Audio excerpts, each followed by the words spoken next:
ओम शांति। आज बाबा के 4 सितंबर के महावाक्य हैं। बाबा ने कहा, मीठे बच्चे, तुम बेहद के बाप के पास आए हो विकारी से निर्विकारी बनने, इसीलिए तुम्हारे में कोई भी भूत नहीं होना चाहिए। प्रश्न है, बाप अभी तुम्हें ऐसी कौन सी पढ़ाई पढ़ाते हैं जो सारे कल्प में नहीं पढ़ाई जाती? उत्तर है, नई राजधानी स्थापन करने की पढ़ाई, मनुष्य को राजाई पद देने की पढ़ाई। इस समय सुप्रीम बाप ही पढ़ाते हैं। यह नई पढ़ाई सारे कल्प में नहीं पढ़ाई जाती। इस पढ़ाई से सतयुगी राजधानी स्थापन हो रही है। ओम शांति। यह तो बच्चे जानते हैं, हम आत्मा हैं, न कि शरीर। इनको कहा जाता है देही अभिमानी। मनुष्य सब हैं देह अभिमानी। यह है ही पाप आत्माओं की दुनिया अथवा विकारी दुनिया। रावण राज्य है। सतयुग पास्ट हो गया है। वहां सब निर्विकारी रहते थे। बच्चे जानते हैं, हम ही पवित्र देवी देवता थे जो 84 जन्मों के बाद फिर पतित बने हैं। सब तो 84 जन्म नहीं लेते हैं। भारतवासी ही देवी देवता थे जिन्होंने 82, 83, 84 जन्म लिए हैं, वही पतित बने हैं। भारत ही अविनाशी खंड गाया हुआ है। जब भारत में लक्ष्मी नारायण का राज्य था, तब इसे नई दुनिया, नया भारत कहा जाता था। अभी है पुरानी दुनिया, पुराना भारत। वह तो संपूर्ण निर्विकारी थे, कोई विकार नहीं थे। वह देवता ही 84 जन्म ले अभी पतित बने हैं। काम का भूत, क्रोध का भूत, लोभ का भूत, ये सबसे कड़े भूत हैं। इनमें मुख्य है देह अभिमान का भूत। रावण राज्य है ना, यह रावण है भारत का आधा कल्प का दुश्मन। जब मनुष्य में 5 विकार प्रवेश करते हैं, इन देवताओं में ये भूत नहीं थे। फिर पुनर्जन्म लेते लेते इनकी आत्मा भी विकारों में आ गई। तुम जानते हो, हम जब देवी देवता थे तो कोई भी विकार का भूत नहीं था। सतयुग त्रेता को कहा ही जाता है राम राज्य, द्वापर कलयुग को कहा जाता है रावण राज्य।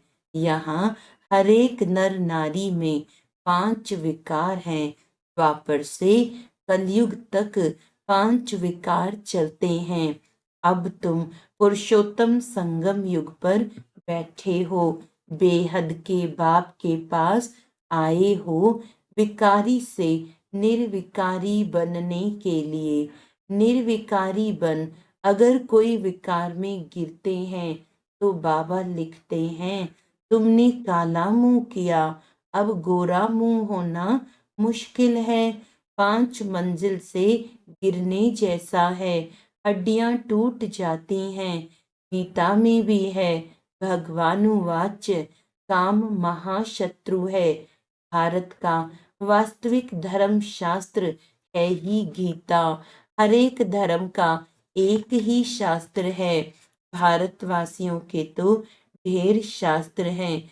उसको कहा जाता है भक्ति। नई दुनिया सतो प्रधान गोल्डन एज है। वहां कोई लड़ाई झगड़ा नहीं था। बड़ी आयु थी, एवर हेल्दी वेल्दी थे। तुमको स्मृति आई, हम देवताएं बहुत सुखी थे। वहां अकाले मृत्यु होती नहीं, काल का डर रहता नहीं। वहां हेल्थ, वेल्थ, हैप्पीनेस सब रहती है। नर्क में हैप्पीनेस होती नहीं, कुछ न कुछ शरीर का रोग लगा रहता है। यह है अपार दुखों की दुनिया, वह है अपार सुखों की दुनिया। बेहद का बाप दुखों की दुनिया थोड़े ही रचेंगे। बाप ने तो सुख की दुनिया रची, फिर रावण राज्य आया तो उनसे दुख अशांति मिली। सतयुग है सुख धाम, कलयुग है दुख धाम। विकार में जाना गोया एक दो पर काम कटारी चलाना। मनुष्य कहते हैं ये तो भगवान की रचना है, परंतु नहीं, भगवान की रचना नहीं, ये रावण की रचना है। भगवान ने तो स्वर्ग रचा, वहां काम कटारी होती नहीं। ऐसे नहीं, दुख सुख भगवान देता है। अरे भगवान बेहद का बाप बच्चों को दुख कैसे देगा। वह तो कहते हैं मैं सुख का वर्षा देता हूँ। फिर आधा कल्प के बाद रावण श्रापित करते हैं। सतयुग में तो अथाह सुख थे, माला माल थे। एक ही सोमनाथ के मंदिर में कितने हीरे जवाहरात थे। भारत कितना सॉल्वेंट था, अभी तो इनसॉल्वेंट है। सतयुग में 100% सॉल्वेंट, कलयुग में 100% इनसॉल्वेंट। ये खेल बना हुआ है। अभी है आयरन एज, खाद पड़ते पड़ते बिल्कुल तमो प्रधान बन गए हैं। कितना दुख है। ये एरोप्लेन आदि भी 100 वर्ष में बने हैं। इनको कहा जाता है माया का पॉम्प। तो मनुष्य समझते साइंस ने तो स्वर्ग बना दिया है, परंतु ये है रावण का स्वर्ग। कलयुग में माया का पॉम्प देख तुम्हारे पास मुश्किल आते हैं। समझते हैं हमारे पास तो महल मोटरें आदि हैं। बाप कहते हैं स्वर्ग तो सतयुग को कहा जाता है, जब इन लक्ष्मी नारायण का राज्य था। अब इन लक्ष्मी नारायण का राज्य थोड़े ही है। अब कलयुग के बाद फिर इनका राज्य आएगा। पहले भारत बहुत छोटा था। नई दुनिया में होते ही हैं 9 लाख देवताएं। बस पीछे वृद्धि को पाते रहते हैं। सारी सृष्टि वृद्धि को पाती है ना। पहले पहले सिर्फ देवी देवता थे, तो बेहद का बाप वर्ल्ड की हिस्ट्री ज्योग्राफी बैठ समझाते हैं। बाप बिगर और कोई बतला न सके, उनको कहा जाता है नॉलेजफुल गॉड फादर, सब आत्माओं का फादर। आत्माएं सब भाई भाई हैं, फिर भाई और बहन बनती हैं। तुम सब हो एक प्रजापिता ब्रह्मा के एडॉप्टेड चिल्ड्रन। सभी आत्माएं उनकी संतान तो है ही। उनको कहा जाता है परम पिता, उनका नाम है शिव। बस बाप समझाते हैं मेरा नाम एक ही शिव है। फिर भक्ति मार्ग में मनुष्यों ने बहुत मंदिर बनाए हैं, तो बहुत नाम रख दिए हैं। भक्ति की सामग्री कितनी ढेर है, उसको पढ़ाई नहीं कहेंगे। उसमें एम ऑब्जेक्ट कुछ भी नहीं, यह है ही नीचे उतरने की। नीचे उतरते उतरते तमो प्रधान बन जाते हैं, फिर सतो प्रधान बनना है सबको। तुम सतो प्रधान बनकर स्वर्ग में आएंगे, बाकी सब सतो प्रधान बन शांति धाम में रहेंगे। यह अच्छी रीति याद करो। बाबा कहते हैं तुमने हमको बुलाया है। बाबा हम पतितों को आकर पावन बनाओ, तो अब मैं सारी दुनिया को पावन बनाने आया हूँ। मनुष्य समझते हैं गंगा स्नान करने से पावन बन जाएंगे। गंगा को पतित पावनी समझते हैं। कुएं से पानी निकला, उसको भी गंगा का पानी समझ स्नान करते हैं। गुप्त गंगा समझते हैं। तीर्थ यात्रा पर वे कोई पहाड़ी पर जाएंगे, उसको भी गुप्त गंगा कहेंगे। इसको कहा जाता है झूठ, गॉड इज ट्रुथ कहा जाता है। बाकी रावण राज्य में सब हैं झूठ बोलने वाले। गॉड फादर ही सचखंड स्थापन करते हैं, वहां झूठ की बात नहीं होती। देवताओं को भोग भी शुद्ध लगाते हैं। अभी तो है आसुरी राज्य, सतयुग त्रेता में है ईश्वरीय राज्य, जो अब स्थापन हो रहा है। ईश्वर ही आकर सबको पावन बनाते हैं। देवताओं में कोई विकार होता नहीं। यथा राजा रानी तथा प्रजा सब पवित्र होते हैं। यहाँ सब हैं पापी, कामी, क्रोधी। नई दुनिया को स्वर्ग और इसको नरक कहा जाता है। नरक को स्वर्ग बाप के सिवाय कोई बना न सके। यहाँ सब है नरकवासी पतित, सतयुग में है पावन। वहां ऐसे नहीं कहेंगे कि हम पतित से पावन होने के लिए स्नान करने जाते हैं। ये वैरायटी मनुष्य सृष्टि रूपी झाड़ है। बीज रूप है भगवान, वही रचना रचते हैं। पहले पहले रचते हैं देवी देवताओं को, फिर वृद्धि को पाते पाते इतने धर्म हो जाते हैं। पहले एक धर्म एक राज्य था, सुख ही सुख था। मनुष्य चाहते भी हैं विश्व में शांति हो, वह अभी तुम स्थापन कर रहे हो। बाकी सब खत्म हो जाएंगे, बाकी थोड़े रहेंगे। ये चक्र फिरता रहता है। अभी है कलयुग अंत और सतयुग आदि का पुरुषोत्तम संगम युग। इसको कहा जाता है कल्याणकारी पुरुषोत्तम संगम युग। कलयुग के बाद सतयुग स्थापन हो रहा है। तुम संगम पर पढ़ते हो, इसका फल सतयुग में मिलेगा। यहाँ जितना पवित्र बनेंगे और पढ़ेंगे उतना ऊंच पद पाएंगे। ऐसी पढ़ाई कहाँ होती नहीं। तुमको इस पढ़ाई का सुख नई दुनिया में मिलेगा। अगर कोई भी भूत होगा तो एक तो सजा खानी पड़ेगी, दूसरा फिर वहां कम पद पाएंगे। जो संपूर्ण बन औरों को भी पढ़ाएंगे तो ऊंच पद भी पाएंगे। इतने सेंटर्स हैं, लाखों सेंटर्स हो जाएंगे। सारे विश्व में सेंटर्स खुल जाएंगे। पाप आत्मा से पुण्य आत्मा बनना ही है।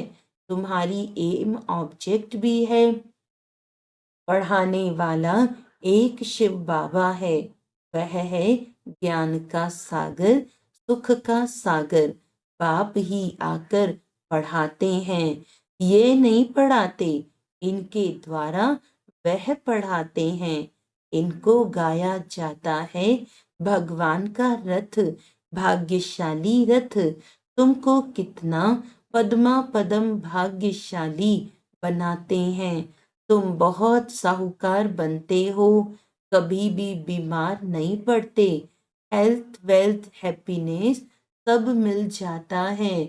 यहाँ भले धन धन है, परंतु बीमारियां आदि हैं। वह हैप्पीनेस रह ना सके, कुछ न कुछ दुख रहता है।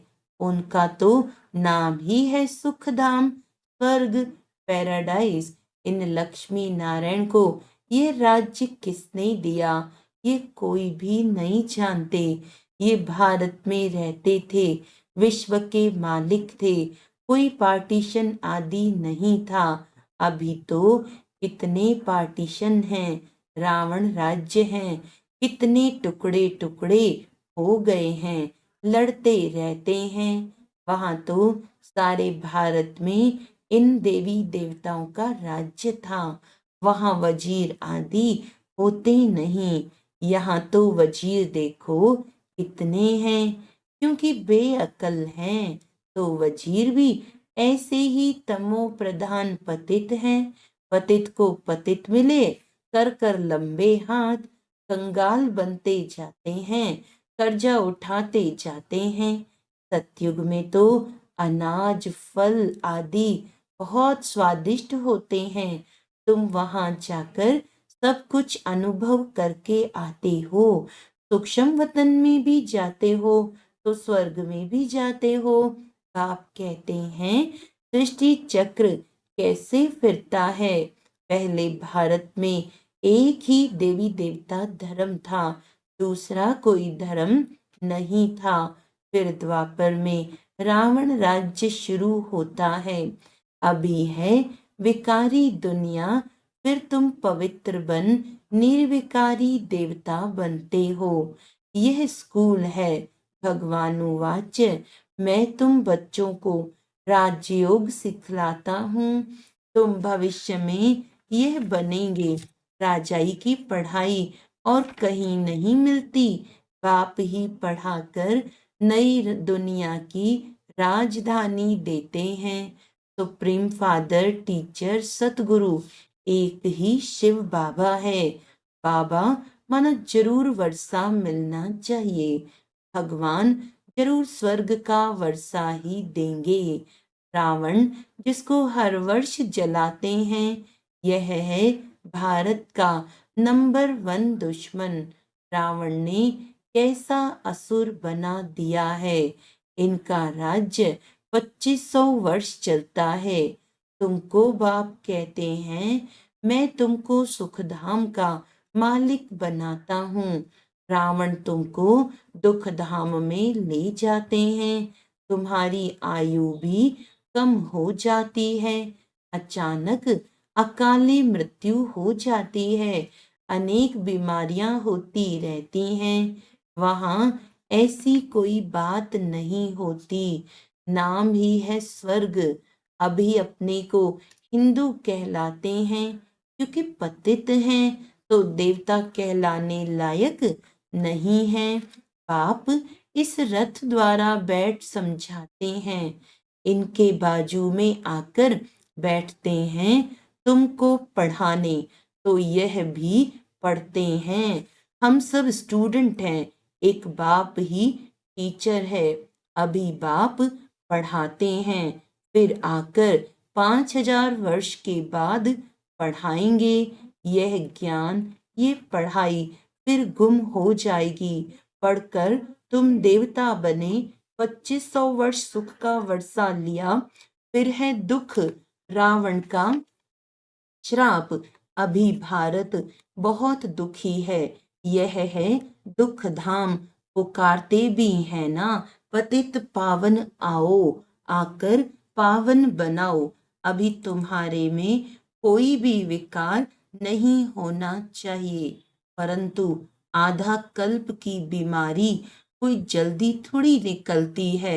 उस पढ़ाई में भी जो अच्छी रीति नहीं पढ़ते हैं वे फेल होते हैं। जो पास विद ऑनर होते हैं वह तो स्कॉलरशिप लेते हैं। तुम्हारे में भी जो अच्छी रीति पवित्र बन और फिर दूसरों को बनाते हैं, तो यह प्राइस लेते हैं। माला होती है 8 की, वह है पास विद ऑनर। फिर 108 की माला भी होती है, वह माला भी सिमरी जाती है। मनुष्य इसका रहस्य थोड़े ही समझते हैं। माला में ऊपर में है फूल, फिर होता है डबल दाना मेरू।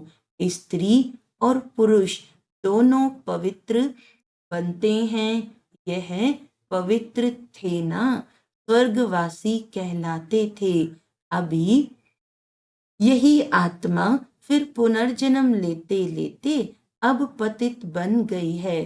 फिर यहाँ से पवित्र बन पवित्र दुनिया में जाएंगे। वर्ल्ड की हिस्ट्री, ज्योग्राफी रिपीट होती है ना। विकारी राजाएं निर्विकारी राजाओं के मंदिर आदि बनाकर उन्हों को पूजते हैं। वही फिर पूज्य से पुजारी बन जाते हैं। विकारी बनने से फिर वे लाइट का ताज भी नहीं रहता है। ये खेल बना हुआ है। ये बेहद का वंडरफुल ड्रामा है। पहले एक ही धर्म होता है जिसको राम राज्य कहा जाता है। फिर और धर्म वाले आते हैं। यह सृष्टि का चक्र कैसे फिरता रहता है तो एक बाप ही समझा सकते हैं। भगवान तो एक ही है। अच्छा, मीठे मीठे सिकिलदे बच्चों प्रति माता पिता बाप दादा का याद प्यार और गुड मॉर्निंग। रूहानी बाप की रूहानी बच्चों को नमस्ते। हम रूहानी बच्चों की रूहानी बाप दादा को याद प्यार गुड मॉर्निंग। नमस्ते नमस्ते नमस्ते जी। धारणा के लिए मुख्य सार है। स्वयं भगवान टीचर बनकर पढ़ाते हैं, इसीलिए अच्छी रीति पढ़ना है। स्कॉलरशिप लेने के लिए पवित्र बनकर दूसरों को पवित्र बनाने की सेवा करनी है। अंदर में काम क्रोध आदि के जो भी भूत प्रवेश हैं उन्हें निकालना है। एम ऑब्जेक्ट को सामने रखकर पुरुषार्थ करना है। वरदान है माया की छाया से निकल याद की छत्र छाया में रहने वाले बेफिक्र बादशाह भव। जो सदा बाप के याद की छत्र छाया के नीचे रहते हैं वे स्वयं को सदा सेफ अनुभव करते हैं। माया की छाया से बचने का साधन है बाप की छत्र छाया। छत्र छाया में रहने वाले सदा बेफिक्र बादशाह होंगे। अगर कोई फिक्र है तो खुशी गुम हो जाती है। खुशी गुम हुई, कमजोर हुए तो माया की छाया का प्रभाव पड़ जाता है, क्योंकि कमजोरी ही माया का आह्वान करती है। माया की छाया स्वप्न में भी पड़ गई तो बहुत परेशान कर देगी। इसीलिए सदा छत्र छाया के नीचे रहो।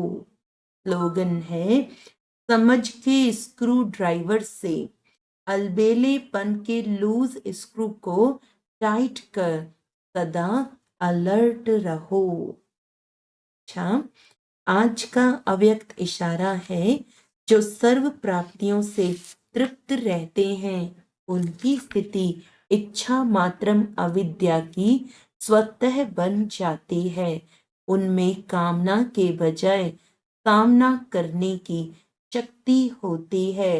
वे किसी की भी इच्छाओं को पूर्ति कर सकते हैं। अगर स्वयं में ही कोई इच्छा रही होगी तो वे दूसरे की इच्छाओं को पूर्ण नहीं कर देंगे। अच्छा, ओम शांति।